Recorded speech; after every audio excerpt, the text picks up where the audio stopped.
ওম নমো ভগবতে বাসুদেবায়। শ্রীমদ্ ভাগবত গীতা অর্জুন বিষাদ যোগ নামক প্রথম অধ্যায়, প্রথম সংখ্যক শ্লোক।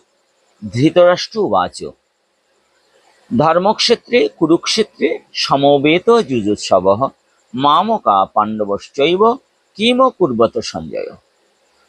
ধৃতরাষ্ট্র সঞ্জয়কে বলিলেন, হে সঞ্জয়, আমার পুত্রগণ এবং পাণ্ডুপুত্রগণ পুণ্যক্ষেত্রে কুরুক্ষেত্রে বা ধর্মক্ষেত্রে কুরুক্ষেত্রে উহারা যুদ্ধার্থে উপস্থিত হইয়া কি করিলেন, এই কথাটা আমাদের বিশেষ করে মনে রাখা দরকার।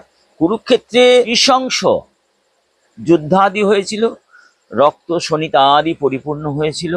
বটবৃক্ষের মগডালে বসে থেকে কাক সেই রক্ত পর্যন্ত পান করেছিলেন। তথাপিও সেই স্থানটাকে ধর্মক্ষেত্র বা কুরুক্ষেত্র বলা